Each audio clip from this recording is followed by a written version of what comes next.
Olá, a gente está aqui nesse encontro muito especial para falar de um assunto muito importante, que são os narcisistas. Cara a cara com um narcisista. Muito bom estar aqui com vocês, Té. Minha parceira, minha sócia, minha mana, minha amiga. E a gente quer falar com vocês exatamente sobre isso, narcisistas, que é um assunto que nós duas já dominamos, é a nossa área, e a gente quer trazer para vocês conhecimento e principalmente transmitir para você força, tá? Nós duas, eu sou psicóloga e ela terapeuta. Nós, além de dominarmos esse assunto, a gente também já passou pelas mãos de alguns narcisistas, algumas narcisistas, e é sobre isso que a gente quer falar com vocês. Por isso que a gente colocou o termo cara a cara com narcisista. Quem é que não conviveu com um narcisista? Todo mundo, né? Só quem não sabe ainda, quem não sabe identificar o narcisista, que acha que não conviveu com nenhum. Mas conforme você vai adquirindo conhecimento, entendendo o padrão de comportamento, o modus operandi, né? Porque tem sempre um roteiro pronto, aí você vai percebendo, nossa, já convivi sim, já sofri. Aquela ansiedade que eu tive foi por causa disso. Aí você vai fazendo as conexões. E de acordo com os estudos, a cada 10 pessoas, um é narcisista. Então imagina só, uma família é composta por 10 pessoas. Então, bem provavelmente que nessa família vai ter um narcisista. No seu ambiente de trabalho, né, para cada 10 pessoas, vai ter um narcisista ali no meio, na faculdade, você andando na rua, nas boates. Então, a gente quer trazer esse assunto para vocês, justamente para vocês aprenderem a naturalizar esse termo. Por quê? Porque, vamos colocar, profissionais da área da saúde, o que a gente mais ouve dizer? Ah, mas é uma coisa rara. Não é. Vocês ficam falando de narcisistas, mas não é assim. É assim, sim.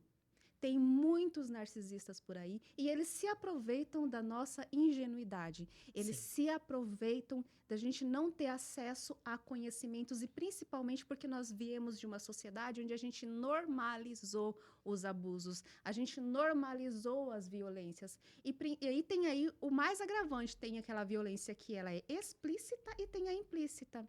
Sim. Aquela brincadeirinha que vai abaixando sua autoestima, aquele comentário desagradável, aquele controle que a gente acha que é amor. Cuidado, tá cuidando, ele tá me protegendo. Não, Uhum. ele quer que eu ligo para ele sempre quando eu chego em casa para ele ver se eu cheguei bem, né? Ele quer que eu Uhum. mande para ele a localização em tempo real, tem que ficar lá transmitindo o tempo todo, mas é só para ele me cuidar, né? Você não vai Uhum. percebendo que a pessoa, ela tá ali te controlando, na verdade, Uhum. controlando todos os seus passos. E a gente percebe que no relacionamento tóxico narcisista não é recíproco. Então, enquanto ele tá te cuidando, te rastreando, você não sabe nada dele, você não sabe onde ele vai, você não sabe o telefone dele, ele te atende na hora que ele quer, mas com você é todo esse cuidado. Então, Uhum. essa falta de reciprocidade já demonstra, porque quando é cuidado, é dos dois lados. Eu cuido de você e você cuida de mim. E quando é cuidado, se você fica desconfortável e você fala para a pessoa, olha, eu não gostei muito, a pessoa aceita, porque ela tá cuidando de você. Agora, o narcisista não. Se você fala assim, olha, eu não tô confortável de ficar mandando a minha localização para você toda vez que eu viajo a trabalho, ele vai falar, ué, por quê? Você tá escondendo alguma coisa? O que você tá Uhum. escondendo de mim? Onde você vai que você não quer que eu saiba? Ele começa a te gerar culpa, ele começa a gerar em você a sensação de que você é inadequada só por ter limites. Uhum. E uma coisa que eu vi hoje, né? Passei isso por hoje mesmo, isso atendendo uma cliente, ela comentou que ela começou a ler sobre narcisista, ver vídeos sobre narcisistas e até ela falou para mim assim: mas, doutora, parece que agora onde eu vou eu vejo narcisistas. Gente, é real. Onde você vai ver um Sim. narcisista. Às vezes é um patrão que está abusando, que está explorando, e aí a gente, né, a gente não aprendeu a identificar. Às vezes é uma mãe, às Sim. vezes é um pai. E o curioso de tudo isso, que é um pouco difícil da gente acessar e a gente falar que é desagradável, causa incômodo e também é muito difícil de acessar isso, é que muitas vítimas de narcisistas, elas vêm de uma mãe que também é uma pessoa muito tóxica ou abusiva, ou ela vem de um pai que é abusivo também. Então, ela já vem sofrendo isso dentro de casa. Sim. Quando ela entra num relacionamento com o narcisista, ela não consegue dar nomes àqueles abusos, ela não consegue identificar Porque para Uhum. ela é natural aquele controle. Quem aqui não conhece? Quem aqui nunca viu, né, aquele pai ou aquela mãe que controla Sim. aquela adolescente, controla até a sexualidade daquela adolescente ou daquela jovem. Então, quando Uhum. ela entra num relacionamento narcisista, ela naturalizou. Sim. Bom, eu já sou controlada dentro de casa. O que é mais um controle? Então, ela associou, a mente dela vai associar que aquele controle é amor. Nossa, ele tá me cuidando, ele tá me protegendo, ele sente ciúmes de mim, ele quer o melhor para mim. Porque é isso que Uhum. ela ouviu dentro de casa. O que Sim. você acha, Esther? Ah, com certeza. A gente percebe isso claramente nos atendimentos, que o nível dos abusos e das violências que você aceita no relacionamento tóxico tá ligado à sua história, ao que você já viveu daquilo. Então, Uhum. por exemplo, mulheres, como você falou, né, que a adolescência elas foram muito reprimidas, o pai batia, não deixava você sair, o primeiro namoradinho que você arrumou foi uma surra. Então, ou mesmo pais que controlavam de outras formas, que prendiam, que controlava a roupa. Acontece Uhum. muito. E aí o narcisista vai controlar a sua roupa, vai controlar os lugares onde você vai, seus amigos, você já tem esse referencial. Isso já está ali gravado no seu sistema nervoso como sendo algo normal. Então você vai aceitar aquilo como amor. Agora, mulheres que tiveram uma criação onde isso era mais claro, os limites entre o cuidado, o controle, a proteção e o controle, aí vai ficando cada vez mais fácil para você identificar, né? Uhum. É, e eu vejo isso também muito na minha história, né? Porque na, no meu traçar de vida, né, no todo o decorrer da minha vida, a gente não conversava sobre isso dentro de casa. Então eu Uhum. percebi que eu vivi muitas ciladas amorosas. Conheci vários narcisistas no decorrer da minha vida porque eu não sabia identificar o que era abuso. Para mim era tudo muito romântico, era tudo muito lindo, e eu Uhum. não pensava na relação a dois, mas em ter um relacionamento. Quem aqui, né, nunca passou por isso, de você não pensar em ter uma pessoa para conviver que seja bom, que seja agradável, que seja legal e que os dois tenham a sua liberdade. A gente não pensa assim. A gente pensa que a gente tem que encontrar um relacionamento, a gente tem que encontrar viver um casamento, né? E não aquela vida gostosa a dois. Então, Uhum. quando a gente cresce, como a gente não aprendeu isso na infância, eu vejo isso muito na minha filha, como a gente conversa muito sobre isso, com 13 anos ela já identifica. Uhum. Ela sabe o que é manipulação, ela sabe o que é triangulação, ela sabe o que é vitimismo, ela sabe quando a pessoa está brincando, querendo brincar com ela, jogar com a cabeça dela. Ela já Uhum. aprendeu a identificar porque a gente conversa isso dentro de casa, porque a gente naturalizou esse assunto. Tem sim muitos narcisistas, tem Sim. sim muita gente tóxica, colegas seus da sala de aula, tem, Sim. né? E a gente precisa entender que isso é uma realidade, não fugir dela ou negar ela, Sim. né? Como minha cliente falou, eu tô lendo, eu tô vendo conteúdos, e aí ela vai conversar com alguém e a pessoa fala, né? Que exagero. A gente já passou por isso, né? Às vezes a Sim. gente quer conversar com as pessoas falam, ai, mas não é assim, ai, que exagero. E aí a gente pega, por exemplo, uma presa, uma vítima de uma mãe narcisista. Que Sim. vida solitária. Porque ela vai tentar explicar por que ela se afastou dessa mãe. Ela vai tentar explicar por que ela não tem contato com essa mãe. Ela é recriminada. Ela é Uhum. apedrejada. A família inteira se volta contra ela quando ela só está tentando se proteger. Sim.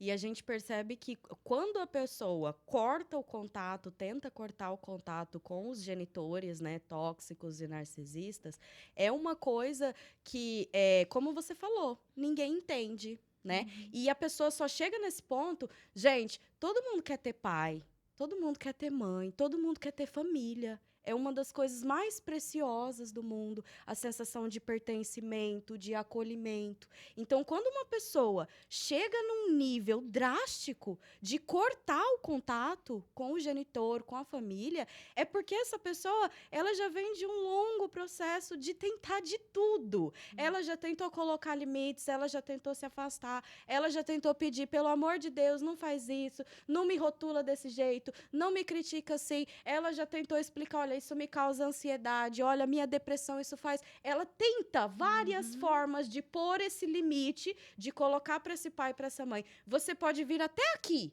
Daqui para cá você não pode vir mais. Mas o narcisista, ele jamais aceita isso. Quanto mais você tenta colocar esse limite, mais ele te invade, mais ele é sarcástico, mais ele é debochado, mais ele vai atrás dos seus amigos, mais ele te difama. Quanto mais você tenta colocar limites, mais ele vai para cima de você.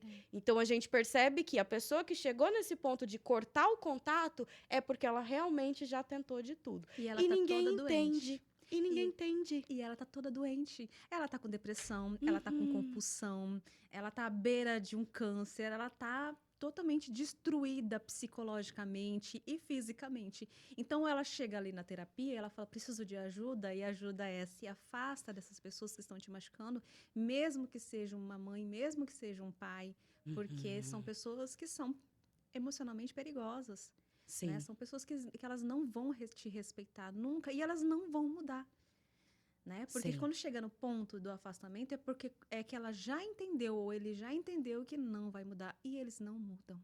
Sim. Eles não mudam. O que vai acontecer no máximo? Você vai mudar. Você vai perder sua identidade, você vai perder suas forças, você vai perder sua autoestima, vai perder seu cabelo, vai perder sua saúde. Sim. Né? Você vai perder tudo, você vai chegar no fundo do poço e, infelizmente, quem já está no fundo do poço sente muita dificuldade de sair de lá. Então, ele fica porque não tem mais esperança de um amanhã melhor, de uma vida melhor, que é o pensamento recorrente de quem conviveu com o narcisista, não é para mim.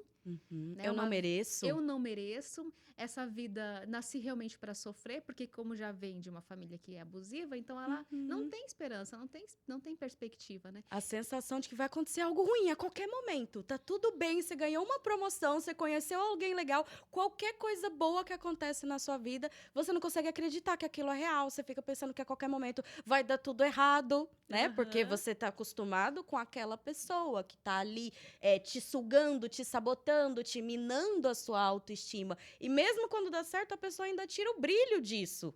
Então, a gente fica com essa sensação. E aí, depois que corta o contato, eu acho que é muito importante falar isso, porque daí, quando você convive, gente, desde a infância, né? Desde que seu sistema nervoso estava em formação, você escuta as palavras do narcisista, porque o narcisista, ele tem uma linguagem agressiva ou passivo-agressiva. A culpa é sua, você fez tudo errado, você é bonita, mas está muito vulgar.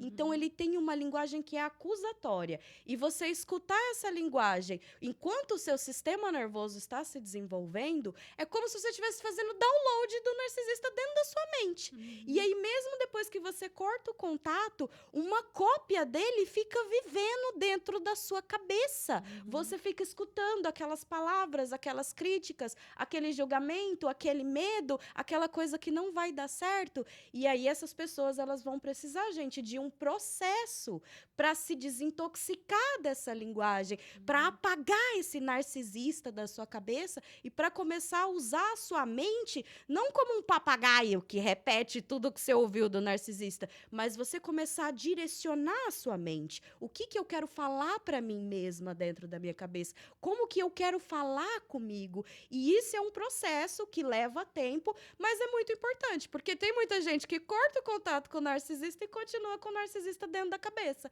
E aí a vida não anda, porque você começa a fazer com você mesma tudo que o narcisista fazia com você. Já viu isso? Não é uma coisa assim chocante quando a gente vê que a pessoa já se afastou, mas mesmo assim ela continua se martirizando, se punindo, se culpando. É a culpa, como você falou. Um sentimento de culpa que parece que não tem fim. E é tão surreal que às vezes eu escuto das minhas clientes, elas sentindo culpa por estar viajando, elas sentem culpa por não estar cuidando desse narcisista. Porque é sempre bom lembrar que a mente de um narcisista é de uma pessoa de 3, 4 anos de idade. Então, ele demanda muita atenção. Ele demanda de você esse lado materno seu.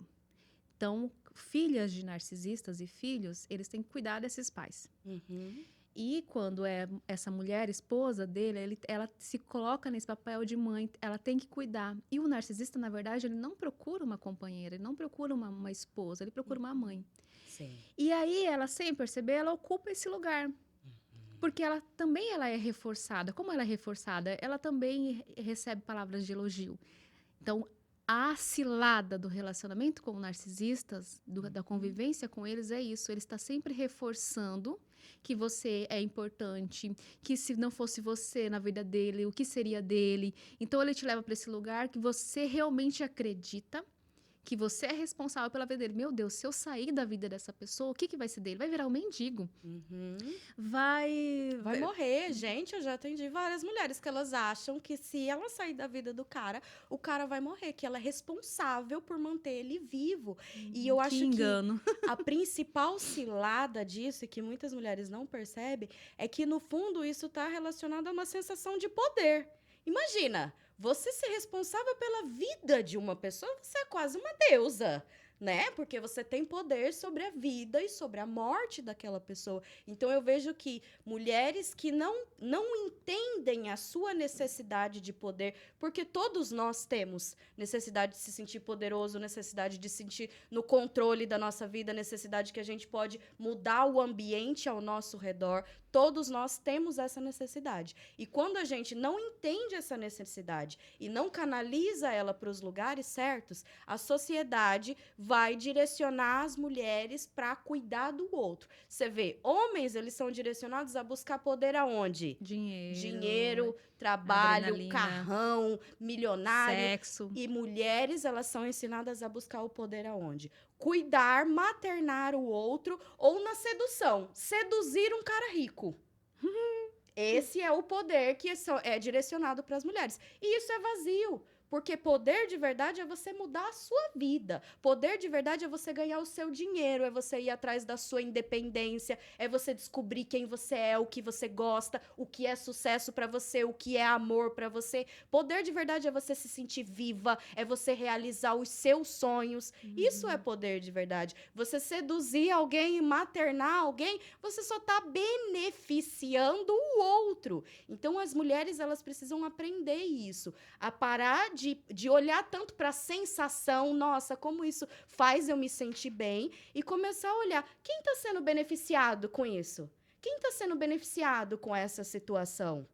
E aí você vai entender aonde que você está direcionando seus recursos ali, para onde é que está indo aquilo.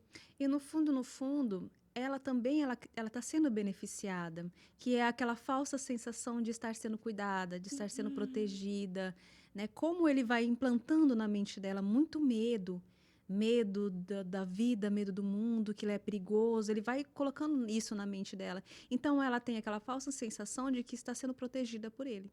E aí, por exemplo, ela sai desse relacionamento que ela tem que enfrentar a vida, que a vida aqui fora não é simples, né? Embora seja muito simples, depois que você passa dessa fase, você fala, nossa, é isso? Né? Eu estava com tanto medo de viver isso, mas é tão gostoso, é tão leve, a gente tem os problemas, mas a gente tem total capacidade de enfrentar. Só que dentro de um relacionamento onde é pessimista, negativo, de sanguessuga, né, de você estar sempre concentrada no outro, você acaba se perdendo de você e perdendo, achando que não tem essa força dentro de si, porque a sua força está canalizada em salvar o outro, em cuidar o outro, proteger o outro. E é isso que a gente tem que sempre trabalhar, trazer para as pessoas. Tem saída, só que para você sair de tudo isso, é um profundo autoconhecimento. Sim. Né? E as pessoas fogem de se conhecer, fogem de acessar esse lugar, porque muitas vezes é um lugar de muita dor, né? É um lugar de muito medo, né? Cavucar a nossa história, cavucar quem a gente é, nos leva para um lugar de ficar sozinha.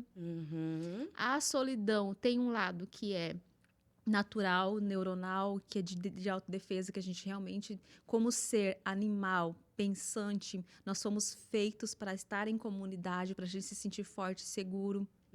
Então, de um lado, tem esse lado que é nosso inconsciente, né? Que é um lado instintivo, que sempre fala cuidado para a gente não fique sozinho, que pode acontecer alguma coisa. Só que tem o outro lado nosso que a gente precisa racionalizar isso.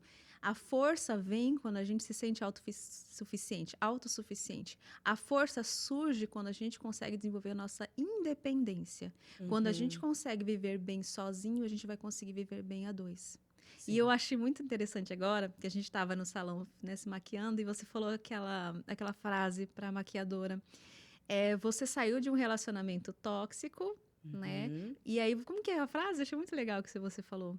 Para você conhecer pessoas novas, porque a gente estava falando sobre isso, né? Sair de um relacionamento tóxico e conhecer pessoas novas. Daí eu falei, mas para você conhecer pessoas novas, não conhecer pessoas antigas no corpo de pessoas novas, você tem que se curar. É. Porque se não se curar, se não trabalhar em você, se não entender as suas questões, se não entender o padrão de comportamento narcisista, você vai repetir o mesmo padrão. Eu vejo que esses dois conhecimentos que são muito importantes. O autoconhecimento sobre você, sobre como funciona o seu corpo, o seu sistema nervoso, suas necessidades emocionais, como funciona a sua mente, e o conhecimento sobre o narcisista. Como a mente do narcisista funciona, quais são as estratégias de manipulação que ele usa. Porque quando a gente aprende a dar nome... Cara, quando eu aprendi o nome tratamento de silêncio... a minha cabeça abriu, porque eu passava anos por algo que eu não conseguia nem descrever. Ai, a pessoa tá me dando um gelo. Ai, mas na verdade eu acho que ele só quer um espaço. E eu não entendia que, na verdade, era um tratamento de silêncio. Que a pessoa me tratava com frieza, que a pessoa me tratava como se eu fosse invisível, pra atacar minha autoestima, pra me deixar vulnerável, pra eu fazer tudo o que a pessoa quer só pra ela voltar a falar comigo. Então, quando a gente aprende os nomes, triangulação, né? Você acha que você é uma louca, ciumenta, perturbada, insegura, e depois você descobre que não, que você passou por triangulação, que o narcisista usava outras pessoas para despertar, para alimentar os seus ciúmes. E quando você vai entendendo isso, como que o padrão de comportamento, como que o narcisista faz para ativar os seus gatilhos, para ativar os seus sentimentos, e você vai entendendo as suas reações automáticas, aí você consegue se livrar disso. Porque daí você começa a perceber, ó, ele tá falando isso para eu sentir medo, porque quando eu sinto medo, eu corro atrás dele, eu fico desesperada correndo atrás dele. Ele tá fazendo isso para ativar o meu gatilho do abandono, ele tá fazendo isso para ativar o gatilho da substituição. Não é lindo esse processo quando as clientes vão aprendendo a nomear os gatilhos e vão entendendo as próprias reações, e aí você começa a escolher, não, eu não quero reagir desse jeito. Eu tô sentindo medo, mas eu sou dona de mim, eu posso escolher o que é que eu vou fazer com o meu medo. Isso é poder de verdade. E isso é independência, é você ser dona da sua vida. E na verdade, o narcisista, ele é só um espelho, né? Quando o narcisista ele conhece a vítima, que ele encontra a vítima, ele tá vendo um espelho na frente dele. É aquilo que ele gostaria de ser, porque geralmente as vítimas elas têm muitas potencialidades, são mulheres brilhantes. Então ele olha ou cuidadoras, então ela tem esses dois lados, ou ela é cuidadora, ou ela é uma mulher muito independente. Então ele vai olhar para ela e vai se ver. Só que a gente tem o outro lado também. Quando ela olha para o narcisista, ela também tá vendo o espelho. Porque só que o espelho que ela está vendo é a máscara de um cara que sabe se comunicar, de um sujeito que é muito simpático, de um sujeito que ele é muito querido, que aparentemente ele é muito amado e bem visto por todos, né? Então ela está se vendo ali. Só que o que acontece no processo de relacionar-se com ele? Ela se diminui e ele cresce. Sim. Né? E quando ela se diminui as forças dela, ela diminui as potencialidades dela, ela diminui a coragem dela, ela se torna uma pessoa que é 100% um objeto. Ela se torna esse objeto e ela se perde dela mesma. Porque uma relação com o narcisista é uma relação de objetificação. Sim. Você é aquilo que eu quero que você seja. Você é um bosta assim como eu sou. Você é um nada assim como eu sou. Né? E isso ele usa muito. Né? Quem convive ali em 4 paredes com o narcisista escuta coisas horrendas, horríveis, que ele ofende a pessoa. Ele faz a pessoa realmente acreditar que ela estava seduzindo outros caras. Ele faz ela acreditar que ela é uma vadia, entre aspas, né? Ele faz ela acreditar que ela é uma péssima mãe. Que ela é uma péssima mãe, que ela é uma pessoa horrível, que ela não consegue as coisas, que ela procrastina e que ela não dá conta das coisas, mas na verdade é ele. Na verdade é ele. Ele está espelhando, né? Tudo aquilo que ele diz que ele que ela é, na verdade é ele. E ela não percebe. Ela começa a acreditar naquilo. Né? Você está mentindo. Quando, na verdade, ele está mentindo. A inversão de papéis, né? A inversão de papéis. Eles sempre invertem os papéis. Ele vai te acusar de tudo que ele é e de tudo que ele faz. E muito interessante você falar isso sobre minar o potencial, porque para mim hoje estar aqui, além da realização de um sonho, também é um marco, um simbolismo de como eu superei o narcisista. Porque quando eu estava no relacionamento com o narcisista, eu fui chamada para fazer um programa de rádio uma vez por semana. E aí, quando eu fui chamada, eles já começam a minar, né? Só de chegar o convite, aquele momento que você se sente especial, importante, a primeira coisa que ele falou foi: mas será que você consegue? Será que você está pronta? Não, é porque eu estou cuidando de você, é porque eu estou me preocupando com você. E aí eu falei, não, eu consigo, eu dou conta, porque a gente não percebe, é incrível, né? A pessoa fala ali na sua cara, mas você não percebe que ela tá atacando a sua autoestima. E aí eu falei, não, eu dou conta, vamos lá, vou fazer isso. E aí chegou no dia do programa, ele quis ir comigo, né, para me dar apoio. Gente, eles sempre falam isso, é o seu momento, e ele vai falar assim, não, eu vou para te dar apoio. Mas ou ele vai roubar o seu momento e querer brilhar mais que você, Sim. ou ele vai destruir o seu momento. E aí foi isso. E aí eu fui fazer o programa de rádio e você tem que operar a mesa de som também, né? Não é só falar, você tem que tirar a música, colocar a música, ligar o microfone, desligar o microfone. E, gente, eu já tava nervosa, era a primeira vez fazendo algo. Alguém já tinha atacado a minha autoestima, insinuado que eu não era capaz. Óbvio que eu cometi erros, porque erros fazem parte do processo de evolução. E aí, na hora, ele começou a falar, você é burra, você não faz nada direito, você não consegue fazer nada. E o microfone estava aberto. Então, todo mundo que estava ouvindo o programa de rádio ouviu ele me humilhando. E foi uma sensação de humilhação tão grande. Eu fiquei um mês sem sair de casa. E eu me culpava. Eu achava que ele tinha me agredido, me humilhado daquela forma, porque eu tinha errado. Porque o narcisista, ele faz isso. Ele faz você se sentir errada por ser humana, por descansar, por ficar doente, por errar. Tudo isso é inaceitável para ele. Porque, como você falou, você vira um objeto na mão dele. Ele te objetifica. E objeto não pode ficar doente, não pode errar. Né? E durante muito tempo, gente, eu carreguei esse trauma. Depois dessa humilhação, eu realmente acreditei que eu não era capaz de falar em público, de fazer programas. E olha eu aqui, meu amor. E eu carreguei esse trauma. E na faculdade me prejudicou muito. Eu perdi muitas oportunidades na graduação. Oportunidades de emprego, entrevistas de emprego, que eu me retraía, que eu não conseguia falar, não conseguia me expressar por causa desse trauma. Mas eu fui aos poucos vencendo isso e me reconstruindo. E hoje eu estou aqui. Chupa essa, narcisista. Eu te superei, porque eu estou aqui. Ele sempre soube que eu tinha esse potencial, que eu tinha essa capacidade, e que quem não tinha era ele. Por isso que ele tentou me minar e me destruir. Mas eu fui mais forte. Hoje eu tô aqui e ele tá lá, no mesmo lugar, sugando alguém. Porque o narcisista, ele vive disso. Ele não tem capacidade para viver sozinho, para ser independente. Ele não consegue. Ele sempre tem que estar sugando alguém. E nós não.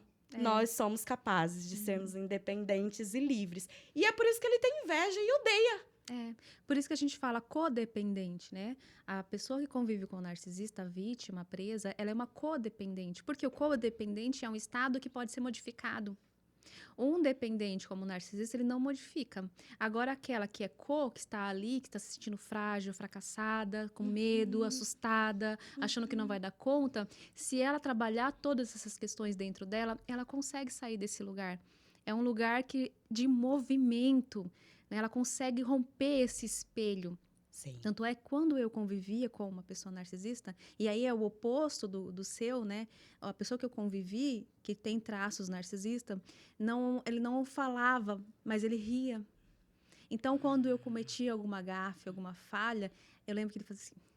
Esses são os mais difíceis. Aquele sorriso e aquela mexida de cabeça, o meu cérebro codificava como: eu sou ruim mesmo. Eu não sou boa mesmo. Olha eu fazendo isso de novo. Olha como que eu não evoluo.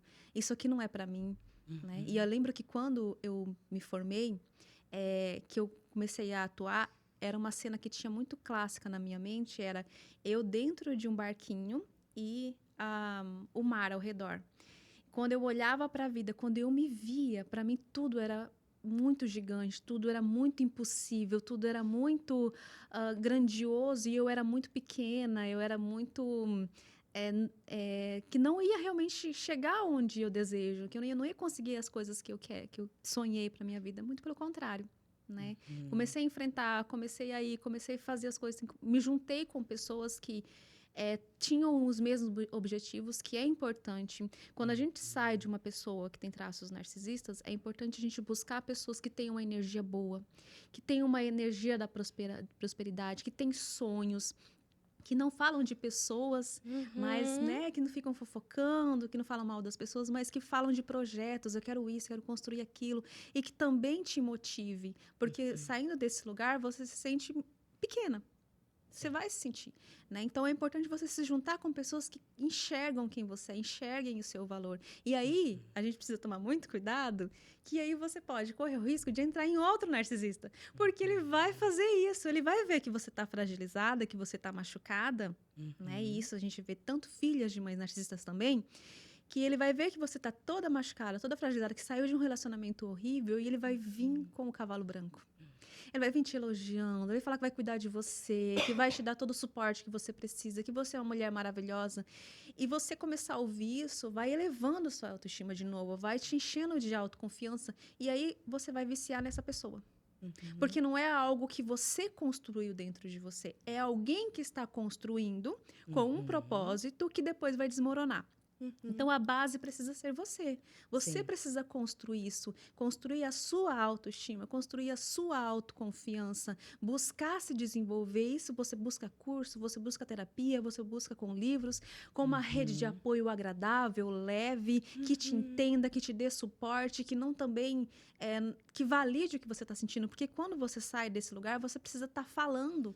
E você precisa repetir e contar essa história e contar de novo, porque cada vez que você conta, você percebe o abuso. Que até então, quando você sai, você simplesmente correu. Você correu da presa. Só que quando você entra naquele momento de solitude, que tá só você, mas você fala, mas não era tão assim, eu acho que eu exagerei. Né? Não era daquele jeito. Eu acho que eu devia ter suportado. Aí você começa a olhar as outras relações, porque a gente vai olhar agora. Muitas relações são muito tóxicas e muito abusivas, e elas são relações de referência. Muitas vezes aquele pastor da sua igreja, ou aquela pastora, ou aquela irmã. Relacionamento dos seus avós. Os seus avós, que durou a vida toda, né? Da sua mãe. Né, da sua colega de trabalho. Inclusive, ontem eu conversando com uma pessoa e ela foi inventar desabafar com a amiga de trabalho. E a amiga dela falou assim, ai, mas seu marido te ama tanto. Olha, ele vem te buscar todos os dias. Que homem que assim, ele te ajuda a cuidar da casa, ele te ajuda com seus filhos. Menina, tá tão difícil relacionamento, você vai ficar sozinha. Aí ela já começa, meu Deus, é verdade, tá difícil o homem, tá difícil pessoas boas, então eu vou ficar com esse que eu tô. Sim, as palavras das pessoas já ativa todo aquele medo, aquela culpa que o narcisista veio semeando há anos. Uma palavra de alguém que não sabe o que está acontecendo vai acender de novo todo esse fogo, todo esse sentimento. E é como você falou, quando a gente sai, termina, se afasta do narcisista, a gente precisa falar sobre isso, precisa falar de tudo que ele fez de ruim, precisa falar da saudade também, porque a gente sente saudade, porque como você falou, no começo do relacionamento, era um cara incrível, que entendeu todas as suas necessidades e te supriu completamente. Então, como que você não vai sentir falta de alguém assim? O difícil é processar que essa pessoa que você sente falta não é a pessoa real que está ali na sua frente. E para você processar essa distância entre a pessoa real e a máscara, você tem que falar. E não é, a gente vê esse processo. Ela fala uma coisa boa, ai, mas aquela viagem que a gente fez, ai, mas depois ele me traiu, ai, mas ele fez não sei o que pelo nosso filho, ai, mas depois ele deu um golpe na empresa. E aí você percebe que a pessoa vai alternando entre lembranças boas, lembranças ruins, porque ela tá fazendo essa separação. Ela tá separando a máscara de quem a pessoa realmente é. E se você não fala sobre isso, se isso fica só dentro da tua cabeça, se você não se escuta falando, se você não é compreendido pelo outro, você não consegue organizar. Então, fica sempre aquela mistura. Você não consegue separar quem o narcisista é de quem ele finge ser. E aí, quando aparece outro narcisista fingindo ser tudo o que você quer, você cai nessa cilada. Porque você não desenvolveu essa habilidade. É uma habilidade de você sustentar a frustração de que aquela pessoa não é quem você gostaria que você fosse. Porque eu vejo que muitas mulheres, elas não conseguem enfrentar essa frustração, então elas ficam criando projeções, não só sobre os outros, como sobre si mesmas, negando a realidade completamente, porque não é do jeito que você quer. E eu sei que dói quando não é do jeito que a gente quer. Mas se você não enfrentar essa dor, você nunca vai conseguir mudar a sua realidade. E a gente tem que ir lá no mais profundo da nossa dor, né? Pra gente conseguir se levantar de lá.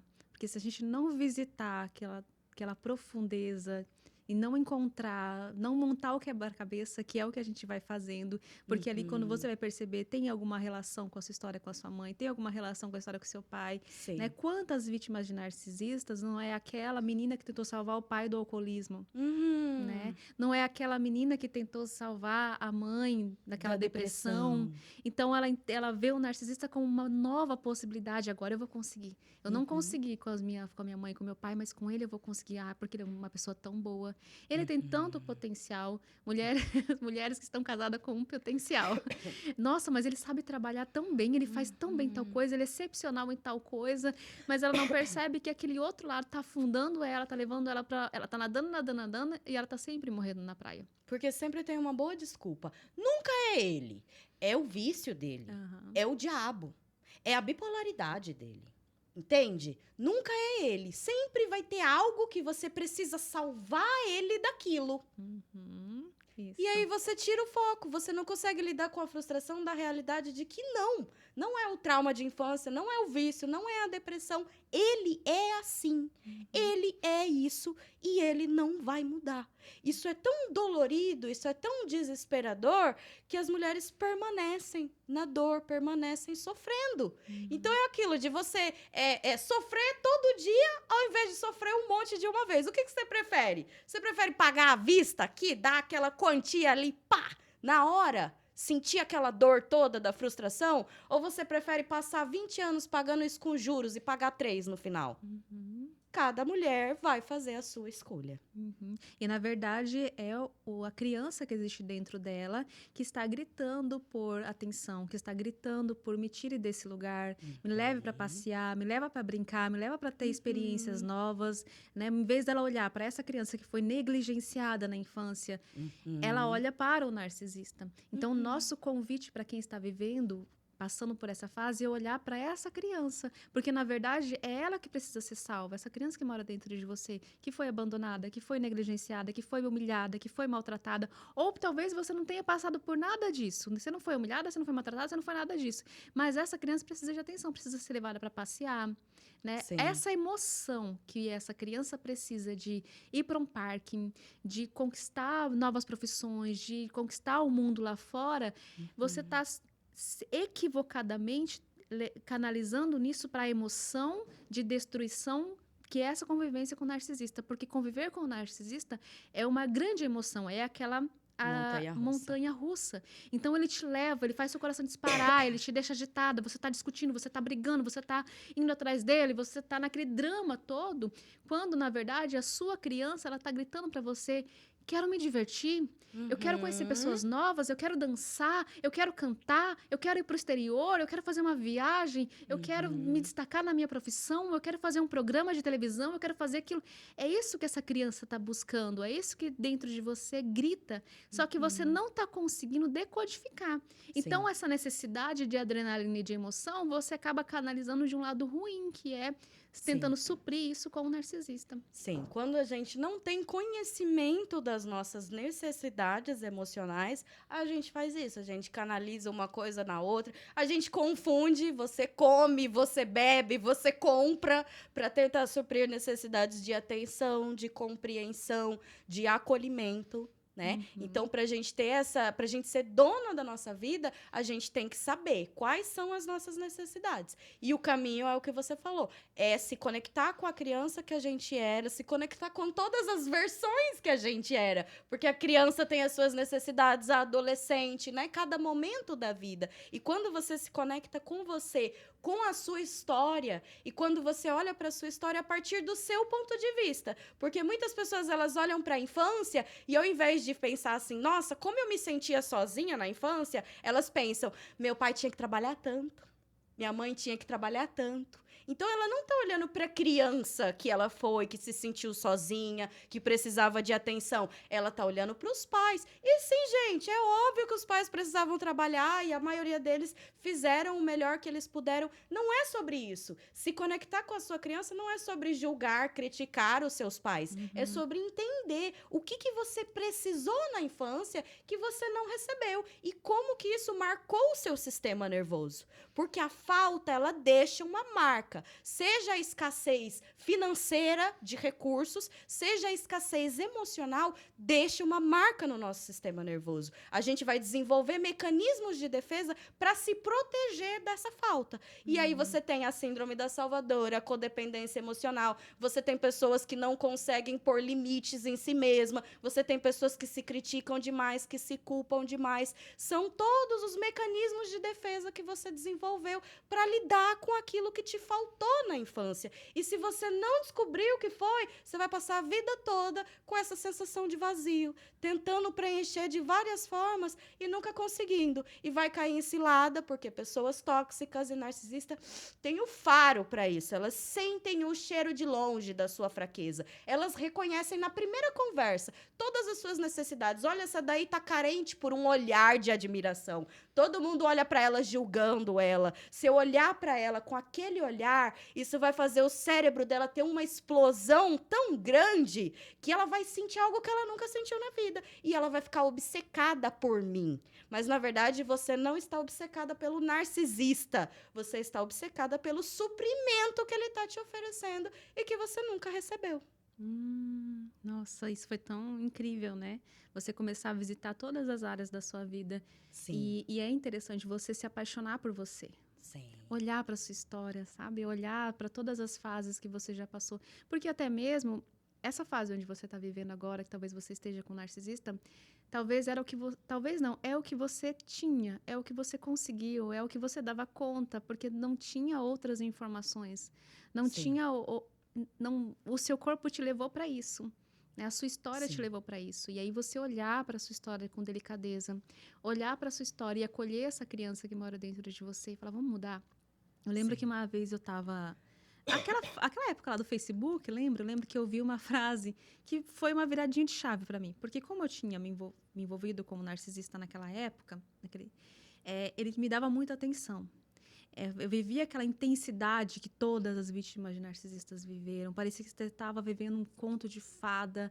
Era um sonho aquela pessoa. Era tão intensa, era tão incrível. Como que essa pessoa me ama tanto? E depois começou a escassez, que é o que ele faz. Ele começa a se distanciar, porque ele é frio, ele é indiferente, ele não gosta de conexão. Isso é real, né?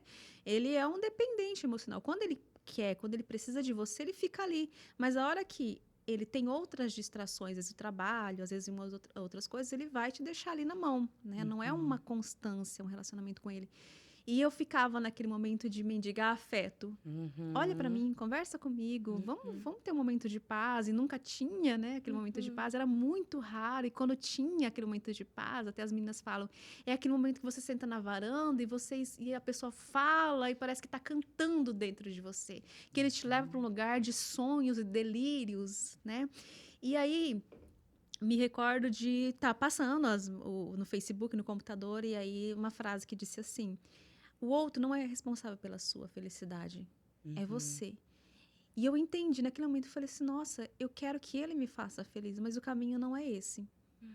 Né? Eu comecei a buscar terapia para poder entender esse lado, mas infelizmente a pessoa que eu procurei, ele não entendia de narcisismo, então me aconselhou a ser mais paciente, me aconselhou a ser mais compreensiva, e me envolveu lá uma constelação familiar, que é o ápice da bizarrice para quem quer se libertar de narcisista. A psicologia não autoriza esse tipo de prática e tem muitos psicólogos que estão usando com as nossas clientes vítimas de narcisistas, com as nossas clientes que têm mãe narcisista e pai narcisista, infelizmente. E aí fui sendo levada, eu lembro até hoje, uma terapeuta me apresentou um livro de oração. Nossa, aquilo, eu chegando, contando para ela, eu estava grávida naquela época, chorando, porque tinha acabado de ser humilhada e foi aquele grito e a pessoa tinha socado a mesa. Eu cheguei para ela, pedi socorro, eu não entendi o que estava acontecendo e ela me passou um livro de oração. É uma pessoa da constelação familiar. Então, eu vi ali que era mais uma pessoa sem conhecimento nenhum, e por isso que a gente sempre vai vir para conversar com vocês, e a gente gostaria mesmo que vocês acompanhassem as nossas redes sociais, porque se normalizou a violência. Como a gente falou lá no começo, as pessoas falam, mas narcisistas são pessoas raras. Não são. Por que a gente fala... a gente consegue diferenciar uma pessoa tóxica de uma pessoa narcisista, uma pessoa abusiva de uma pessoa narcisista, porque o mecanismo de reação de um narcisista, de dominação e de controle é diferente, porque é muito sutil. Ele vai entrando vagarosamente na sua mente. Ele vai fazendo você acreditar que você é louca, que você é confusa, e que você é complicada demais, e que você é um problema, e que você tem que dar graças a Deus que ele está na sua vida. Uma pessoa tóxica, às vezes, ela vai cometer uma gafe ou outra, só que quando você olha para ela, você conversa com ela, ela vai assumir aquilo e ela vai buscar mudar. Uma pessoa narcisista, não. Ela não vai assumir o erro dela. Ela vai culpar você. Você é louca. Você vai sendo levada para um lugar de muito desequilíbrio. Tanto que a primeira frase que as minhas clientes falam, eu acho que eu tô ficando louca. Sim. Né? E muitas realmente já foram no psiquiatra. Eu já atendi clientes que já tinham diagnósticos gravíssimos, até mesmo de esquizofrenia, por estarem convivendo com esses sujeitos. Aí elas conseguem sair, mas aí elas vivem todo aquele drama, que a gente sabe que é o pós, né, com o narcisista, que aí ele começa a te perseguir, ele começa a te ameaçar, e você, como uma codependente, se sente realizada por ele estar te perseguindo, você se sente feliz por ele estar te ameaçando, porque ainda vocês estão em sintonia. Né? Então, é um processo muito longo, o processo de cura é muito longo, né? E a gente tem que ter essa consciência e de muita paixão por nós mesmos, muita autocompaixão, porque a gente vai vacilar. Sim. Né? A gente vai, em muitos casos, a gente vai reproduzir um comportamento narcisista porque a gente aprendeu. Então, né, a gente vai precisar reaprender a se comportar de novo, porque às vezes a gente comete com os nossos filhos. Sim, porque esse é o principal objetivo do narcisista, te transformar numa cópia dele. E isso vai acontecendo pela convivência, gente. Qualquer tipo de pessoa que você conviver anos com essa pessoa, você vai pegar jeitos. Você já viu casal que muitos anos, até a cara, as expressões faciais vão ficando parecidas. Porque nós somos seres sociais. E elas vêm e falam, eu acho que a narcisista sou eu. Sim, e é porque ele naturaliza. Então, se ele mente pra você, ele nunca vai assumir, eu menti, foi errado, e eu menti. Não, eu menti porque eu fiquei com medo, eu menti porque você é louca e eu não sei o quê, eu menti porque não sei quem, não sei o quê. Então ele sempre tem uma boa desculpa pra tudo que ele faz, o maior absurdo do mundo. Ele te trai, ele te abandona grávida, ele dá um golpe, ele comete um crime. Nunca tem essa responsabilização. Sempre ele vai ter uma justificativa de que aquilo é normal. Então, de tanto ouvir justificativa de que é normal mentirem pra você, você começa a achar que é normal. Então, quando a sua família, suas amigas te perguntam se tá tudo certo no relacionamento, você vai mentir pra elas. Como o narcisista mente pra você. Porque na sua cabeça tem um bom motivo. Não, é porque ele tá em processo de mudança. E se eu contar pras pessoas, elas vão atrapalhar isso. O narcisista te cobra o tempo todo. E ele sempre tem um bom motivo, que é pra te ajudar. Então, quando você vê, você tá lá cobrando os seus filhos, cobrando os seus funcionários, cobrando as pessoas, e você acha que você tá ajudando. Porque você tá sofrendo aquela violência e tá normalizando. Você falou a diferença entre o homem tóxico e o narcisista. O cara tóxico, ele te trai. Quando você descobre e fala, você me traiu, ele fala, é verdade mesmo, traí, fiz não sei o quê. Ele assume. Agora o narcisista, não. Ele fala, não, ele nega até a morte. Se você tiver uma filmagem dele te traindo e provar, olha aqui, ó, você me traindo, e aí ele vai fazer o quê? Ele vai falar: que tipo de pessoa louca é você que fica querendo ir atrás de filmagem dos outros? Então ele vai fazer um gaslight, ele vai mudar o foco, ele vai manipular, ele vai inverter os papéis. Mesmo se você tiver provas filmado ali, ele jamais vai assumir e se E se responsabilizar. você viu, né, ele vai fazer você duvidar do que você Vai viu. fazer você duvidar. E aí você já não sabe se você realmente viu.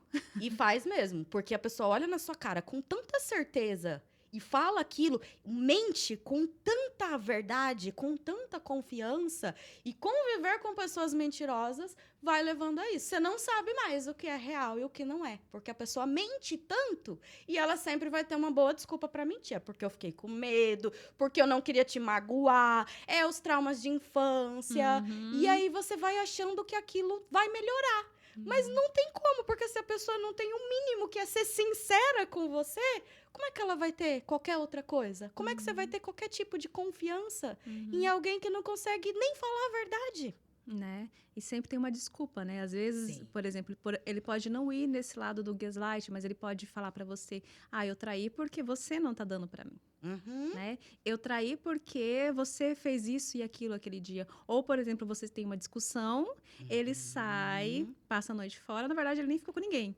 Mas ele faz você acreditar que ele estava com alguém. Ele gera em você essa insegurança, porque o gaslight ele pode ser tanto real, né, existir uma terceira pessoa, quanto fictício. Tanto ele pode criar um contexto, uma cena, e aí vai te levando a acreditar que aquilo é verdade. Você se desequilibra por inteira.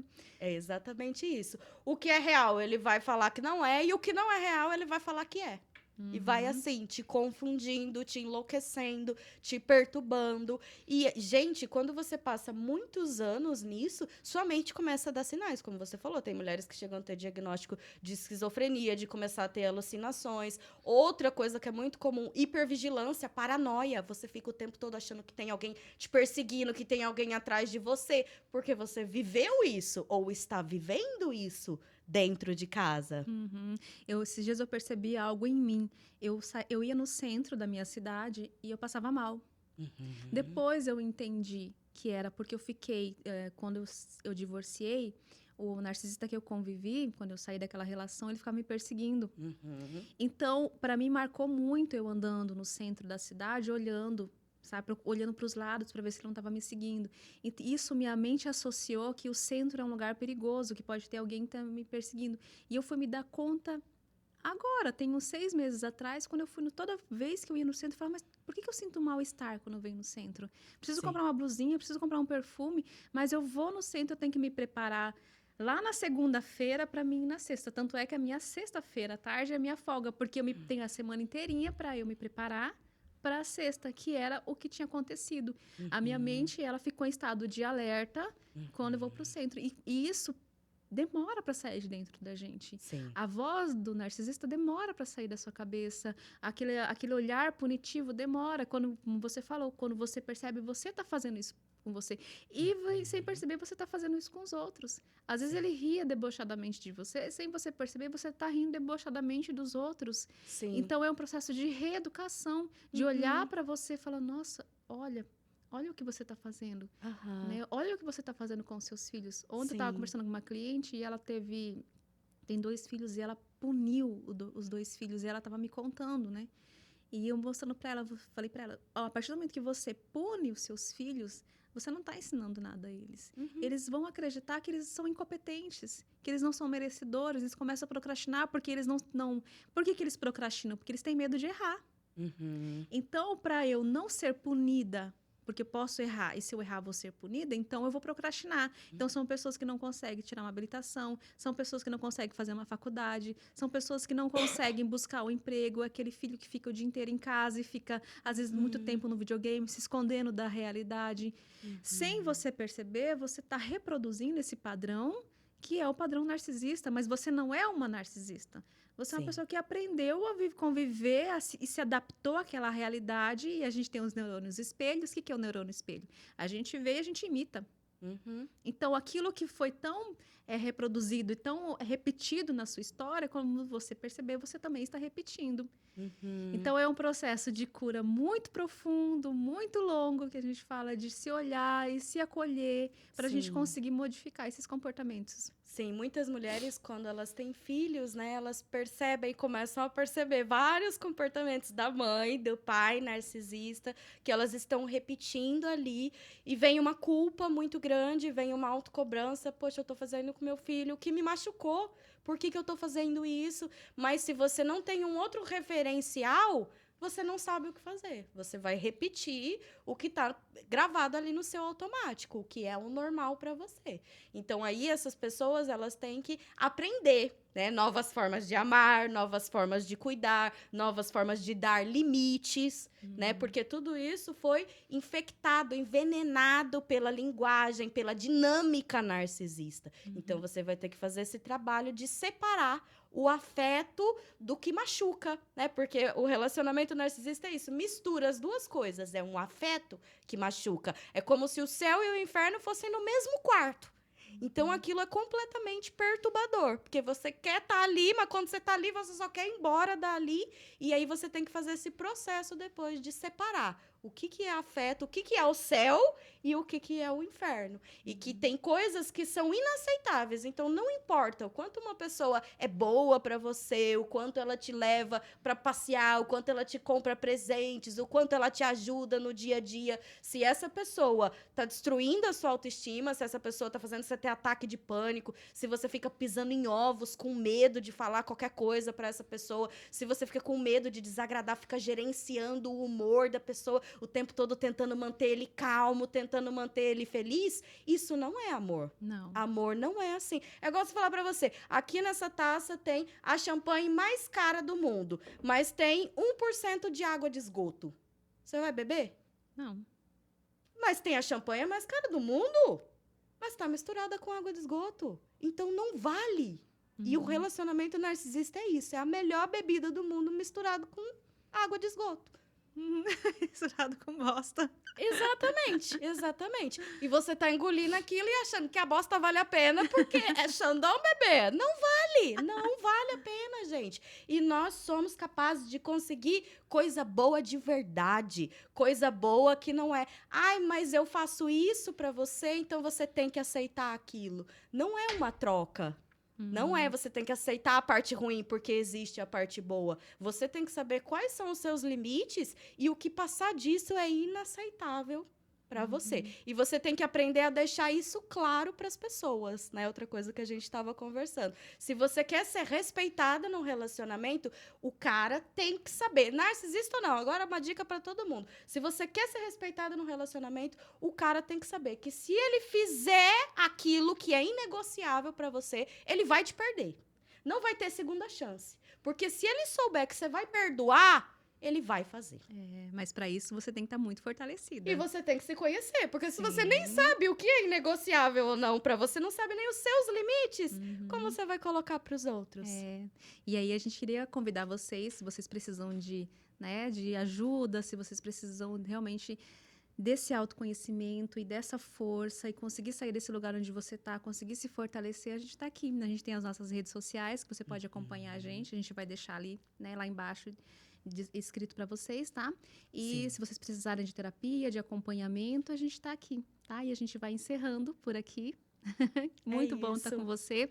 A gente vai fazer outros materiais, a gente vai trazendo para vocês, para estar realmente fortalecendo. E é esses dois lados que a gente traz para vocês: o conhecimento e o autoconhecimento, né? Sim. É isso. Amei estar aqui, amei Também, viver, obrigada. realizar esse sonho com você. Muito obrigada por esse momento. Eu que agradeço. É isso. Beijo, gente. Beijo, tchau, tchau.